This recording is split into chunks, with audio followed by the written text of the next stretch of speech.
Seth, what were your main takeaways, lessons from last season, and what you thought needed to change coming into this year?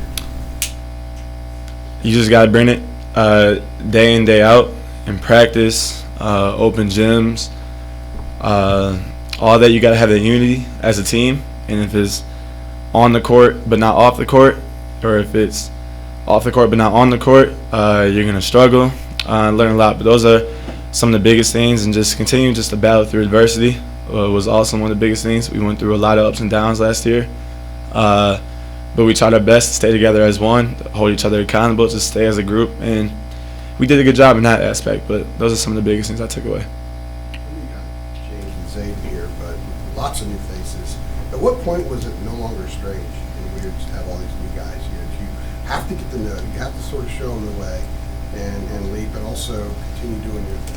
Yeah, I mean, our team, we came together and gelled super, super quick. I mean, say maybe the first couple of weeks max, things were like, all right, you know, these guys are still strangers, this and that. But I'd say max maybe 14 days, maybe even 10 days. I mean, we came together really, really quickly.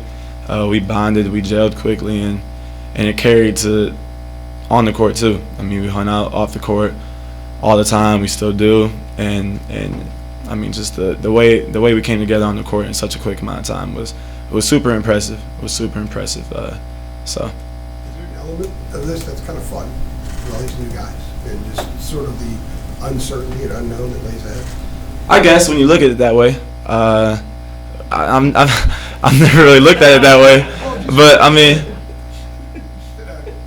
I guess when you have a lot of new guys, a lot of new different things, it's a different composition than last year. Right. Last year got kind of difficult at times, and you articulated that. Is it fun with the idea of all the differences that you guys can kind of lay out? Absolutely. I think we'll be a much different team than the team I was on previously this past year, in good ways, of course. So, I mean, that is very exciting, very hopeful to see. So, yeah, there is that fun aspect of it. There is. So you're saying that you guys had gelled quickly. The newest of all the new additions is Luka, who still just got here recently. Like, what would be your early impressions on just him as a player, him as a person, how he can fit in, and you know, just what he's bringing to the table? Well, Luka as a person, super funny, super personable. He just wants to get to know you. He's just super curious about just American culture, you know, what we do, how we hang out, you know, what we eat, whatever it is. But super funny guy. I think he's really funny unintentionally, just because, you know, he's coming over from Montenegro and he's just so curious about things. But as a player too, he's just an incredible basketball player. Plays at his own pace. He's looking for a shot. He's ultra aggressive on the offensive end, and it just brings just another huge aspect to our team that, you know, that we could really use. So I'm super excited for that. How is his, just to follow up real quick, how is his English? It's really good, actually. It's really good. You can't, you know, get too deep into your slang. You know, he may not understand some things. You know, us Gen Z, we got a whole bunch of different slangs, so we gotta be selective with that. But I mean, his English is really good. There's no barriers or anything on the court with us. We had our first struggle yesterday, me and him. He was trying to explain something to me, and we didn't have that much of time to do it.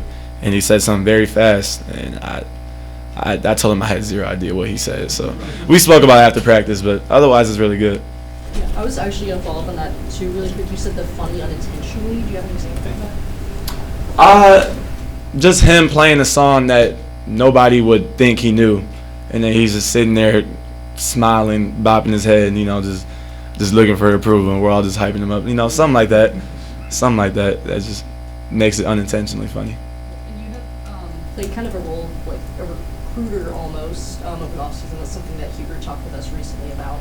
I know you mentioned in an interview in April that, like, in particular, you had a really good feeling when you left the dinner with Henry. What do you remember about that, and what was it about him that you kind of left with that feeling? The dinner just flowing so smooth. I mean, every dinner did this past summer, this past recruiting trail, but I don't know. I just had such a good feeling with Henry. Everything that he was asking, he was super. I mean, everything was just flowing super smooth. He was super invested. He had a bunch of questions, not just for Coach Davis and the rest of the staff, but for me and other players. He had questions for JB. we would talk about like how he could see himself fitting in, and he'd say me and you, or you and I, so just stuff like that. But yeah, the hints were there. I mean, it was a really good dinner overall, and I was really confident leaving.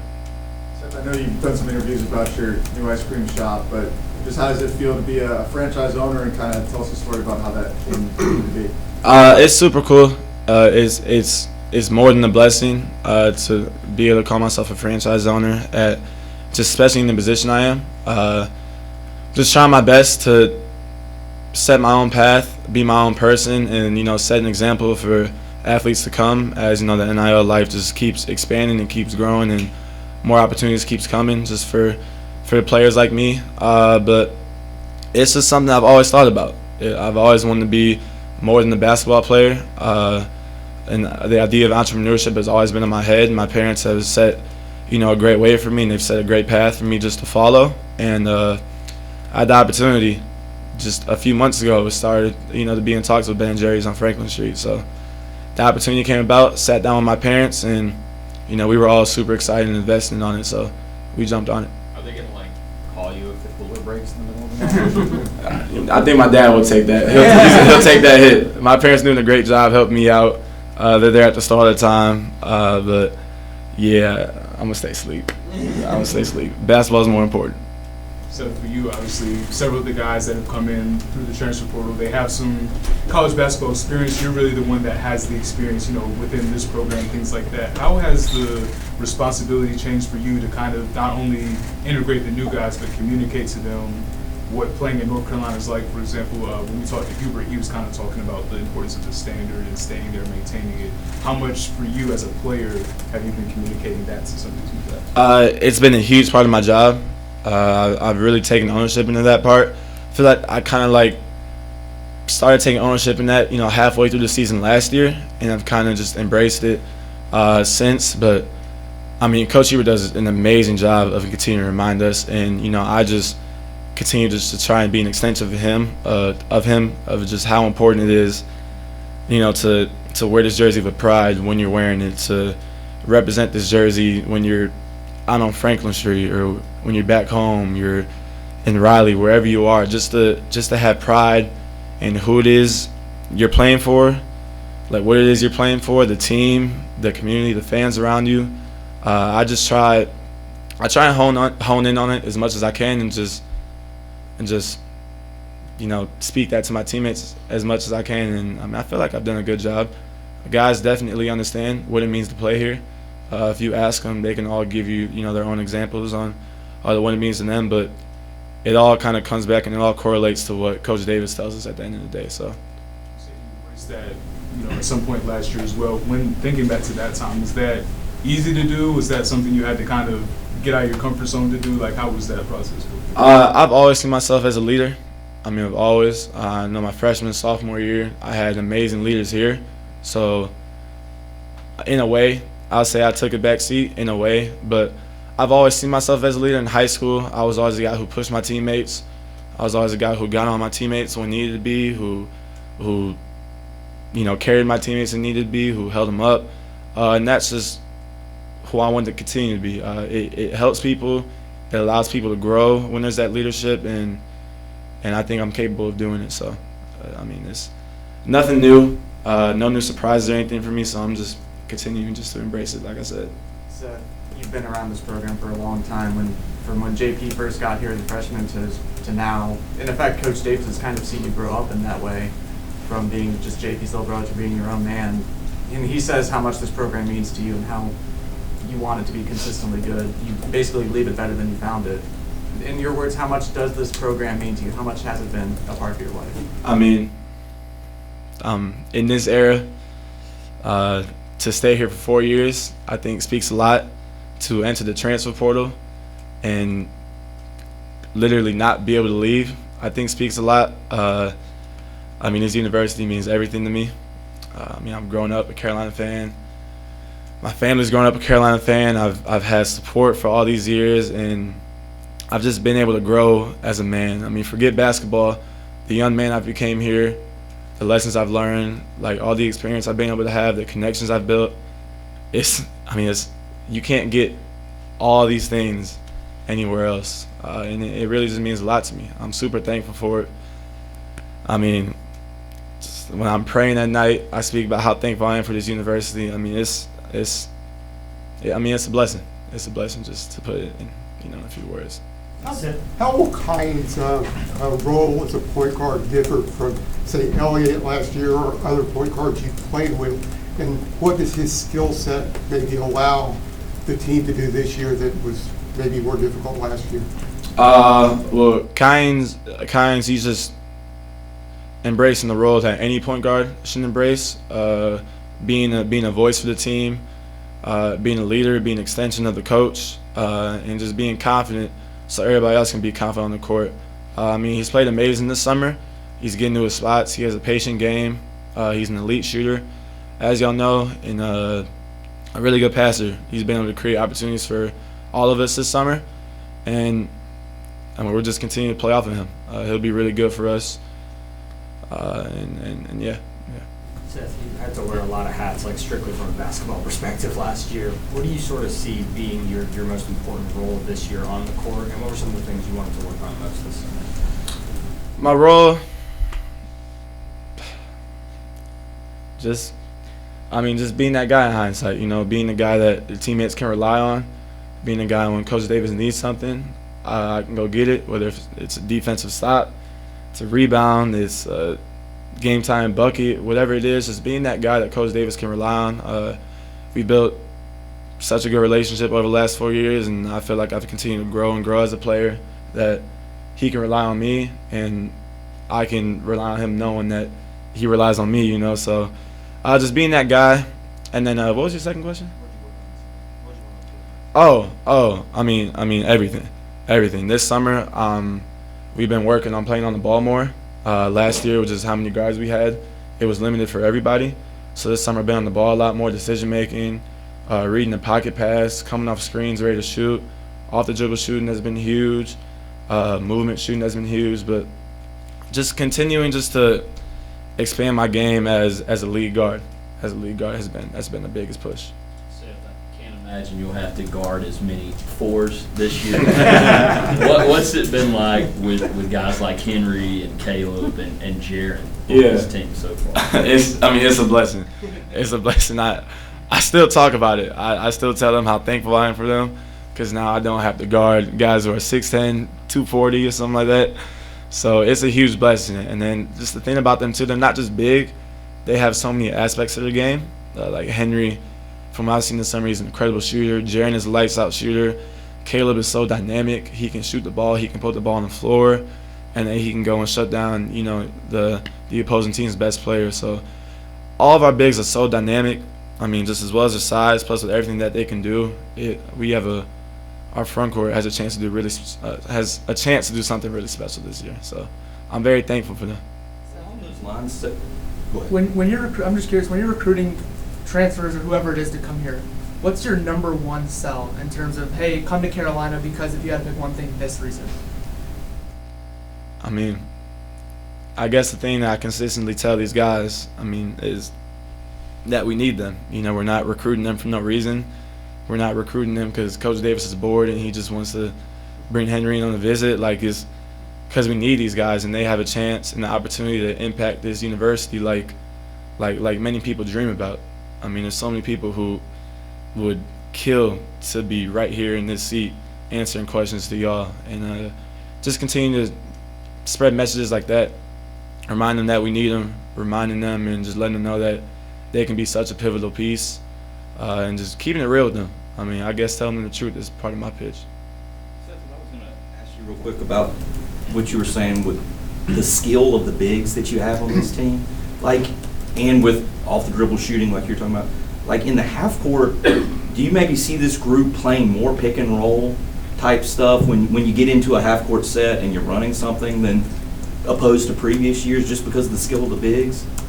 Well, maybe I won't say more. I don't know. I'll just have to tell you just to wait and see. But last year, we ran so much pick and roll. It's kind of hard to say whether or not we're going to do more or less this year, but we will be playing in the pick and roll a lot. Our bigs are such dynamic. They're very good poppers.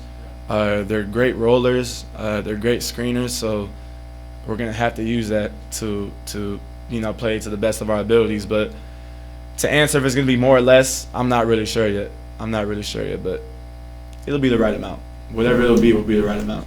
There's something about Henry's game that kind of jumped out that surprised you, and that you saw a couple times, and you continue to see it again and again and again.